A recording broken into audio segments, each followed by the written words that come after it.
Bienvenida o bienvenido a este curso de ecografía clínica.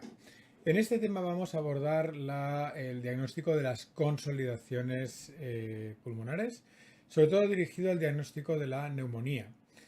La neumonía como tal se diagnostica con la clínica. La imagen ecográfica es completamente inespecífica y tanto una telectasia, un cáncer de pulmón o un infarto pulmonar pueden dar la exacta y misma imagen que una neumonía bacteriana.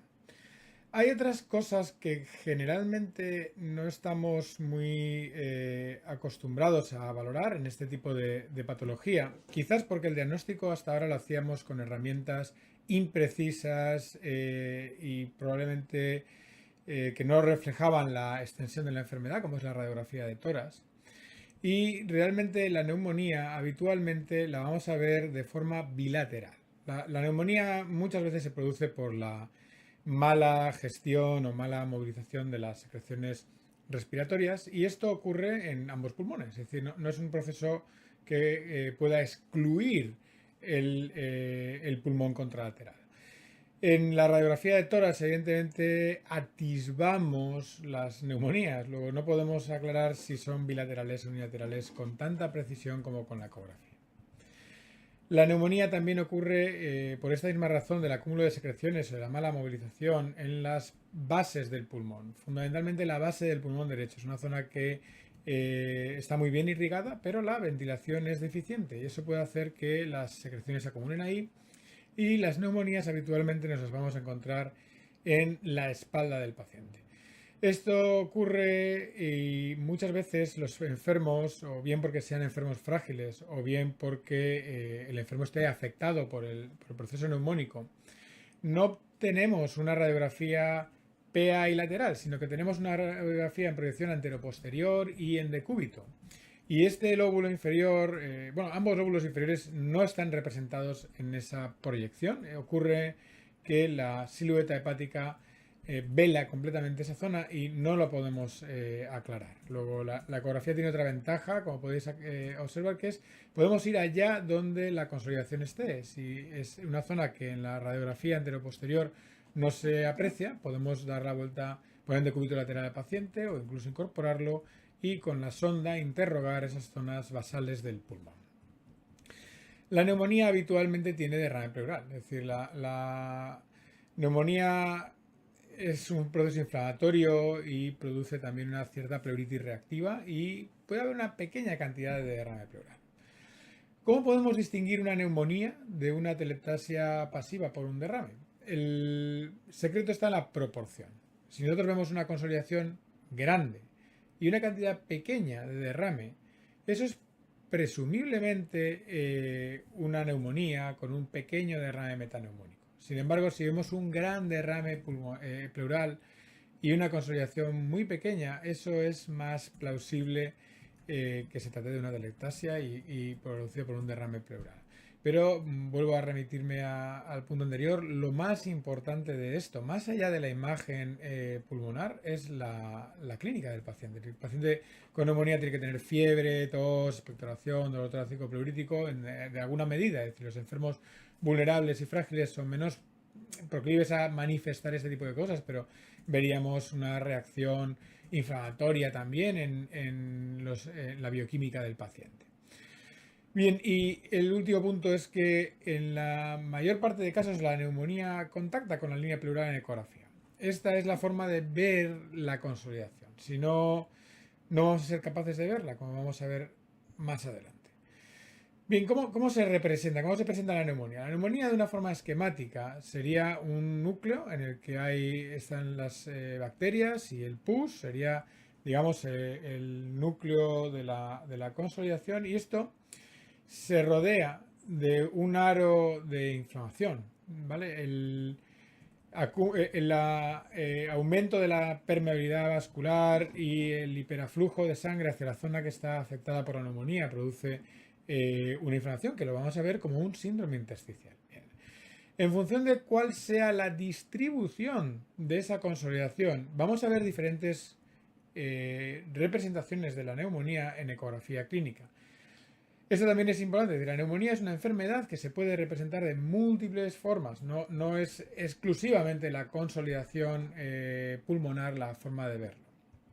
Si la neumonía, ese núcleo de pus, ese núcleo de secreciones respiratorias acumuladas, contacta con la línea pleural, lo que vamos a ver es típicamente una consolidación. Como podéis ver aquí en el vídeo, la consolidación es una pérdida de la línea pleural que viene sustituida por una línea pleural muy desestructurada, en la que en ocasiones vemos también parte del parénquima pulmonar y puntos pequeños de aire atrapados en esa consolidación que llamaremos broncograma aéreo.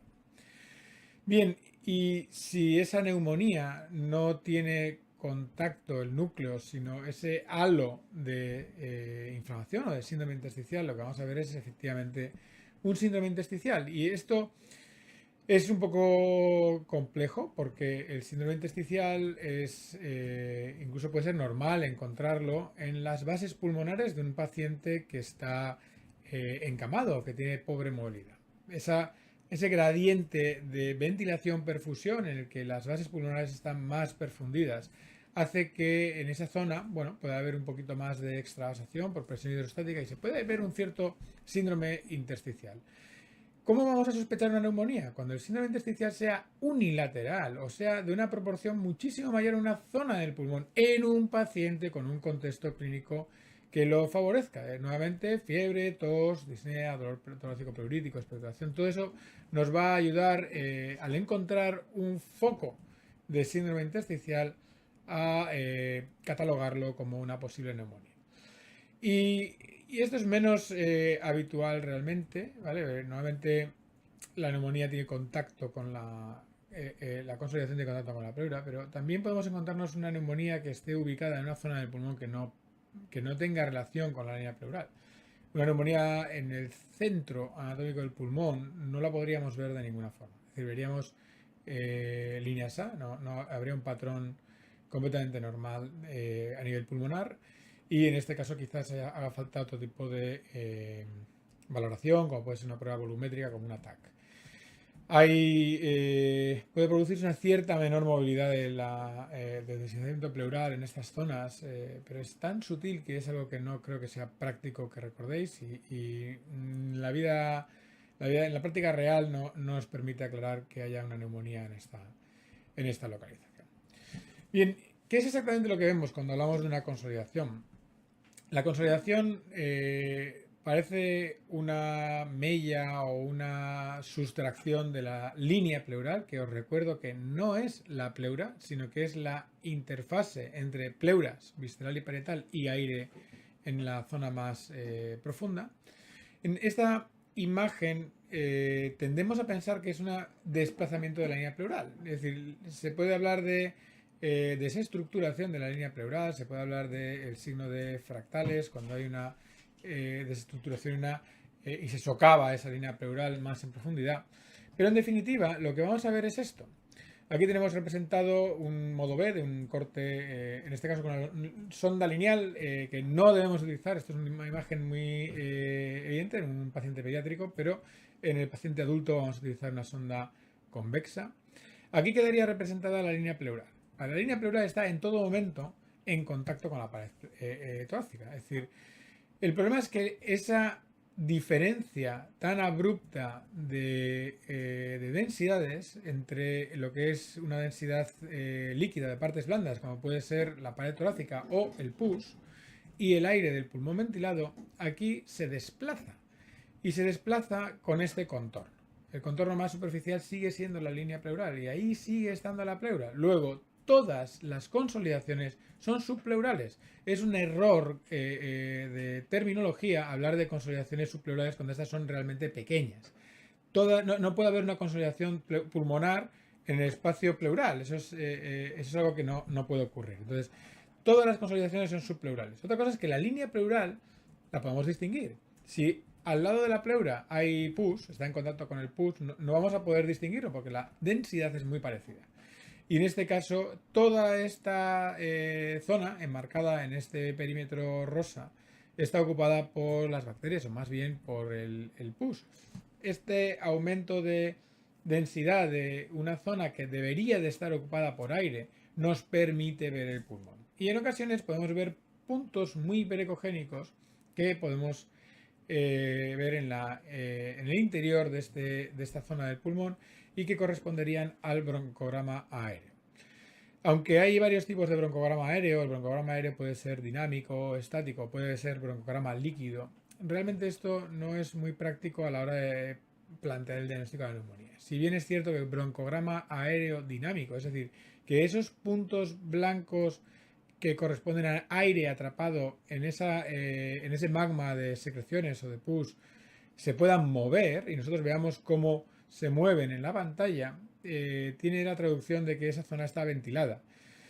Esto puede ocurrir con más frecuencia en las neumonías, pero también lo podemos ver en ocasiones en las atelectasias o en otro tipo de imágenes pulmonares. Luego, no nos permite diferenciarlo, catalogar al enfermo. Lo que más nos va a permitir catalogar al enfermo nuevamente, y esto hay que insistir, es la clínica. El resto del pulmón, como veis, está ocupado por aire. Luego, esa interfase entre el pus y el aire queda desflecada, queda desestructurada y es lo que vemos realmente en la consolidación. Pero nuevamente, la línea pleural está siempre arriba, siempre en contacto. La pleura parietal no se puede despegar y la pleura visceral está en contacto con la pleura parietal siempre y cuando no haya derrame pleural. ¿De acuerdo? Bien, esto es todo lo que vamos a ver de la consolidación. La consolidación, por otros motivos, como puede ser la atelectasia o el infarto pulmonar o el cáncer, hay formas que pueden orientarnos. Esto ya puede ser más complejo de evaluar, como puede ser el Doppler intrapulmonar, el uso de contrastes ecográficos o de una forma muy sutil la morfología de la consolidación, pero esto yo creo que es complejo, tiene una correlación inter e intra observador muy mala y realmente lo importante es en un contexto clínico apropiado en el que la probabilidad pretest sea razonable, ver consolidaciones creo que debe de apuntalar el diagnóstico de una neumonía. Siempre en los pacientes que veáis con fiebre hay que evaluar no solo el foco pulmonar, sino otro tipo de consideraciones, a menos de que sea algo muy evidente como un paciente que te cuente tos, dolor torácico pleurítico, expectoración purulenta y luego veamos la consolidación. Esos enfermos creo que buscar un foco abdominal no parece muy práctico.